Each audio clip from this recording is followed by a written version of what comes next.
কেউ কথা রাখেনি। ৩৩ বছর কাটলো, কেউ কথা রাখেনি।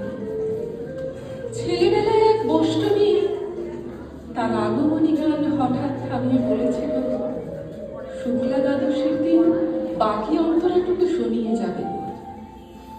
তারপর কত চন্দ্রভোগ অমাবস্যা চলে গেল, কিন্তু সেই বষ্টমী আর এলো না। 25 বছর প্রতীক্ষায় আছি।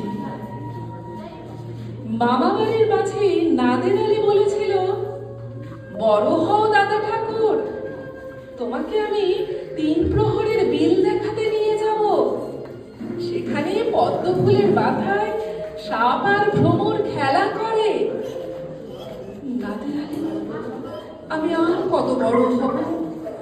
আমার মাথা এই ঘরের ছাদ ঘুরে আকাশ স্পর্শ করলে তারপর তুমি আমায় 3 প্রহরের বিল দেখাবে। একটা রয়্যাল গুলি কিনতে পারিনি কখনো। লাঠি লজেন্স দেখিয়ে দেখিয়ে চুষেছে লস্কর বাড়ির ছেলেরা। ভিখারির মতন চৌধুরীদের গেটে দাঁড়িয়ে দেখেছি ভিতরে রাস উৎসব। অবিরল রঙের ধারার মধ্যে সুবর্ণ কঙ্কন পরা ফর্সা রমণীরা কত রকম আমল দেখতে এসেছে। আমার দিকে কেউ চাইনি। বাবা আমার কাজ ছুঁয়ে বলেছিলেন, দেখিস একদিন আমরাও। বাবা এখন অন্ধ, আমাদের দেখা হয়নি কিছুই। সেই রয়্যাল গলি, সেই লাঠি লজেন্স, সেই রাস উৎসব আমায় কেউ ফিরিয়ে দেবে না।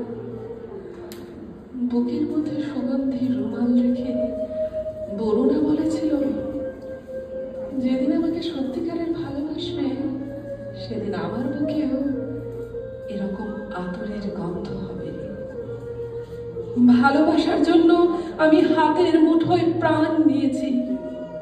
দুরন্ত ষাঁড়ের চোখে বেঁধেছি লাল কাপড়। বিশ্ব সংসার তন্ন তন্ন করে খুঁজে এনেছি 108টা নীল পদ্ম। তবু কথা রাখেনি বরুণা। এখনো তার বুকে শুধু মাংসের গন্ধ।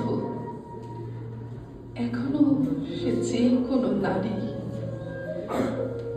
কেউ কথা রাখেনি। 33 বছর কাটলো, কেউ কথা রাখে না। নমস্কার।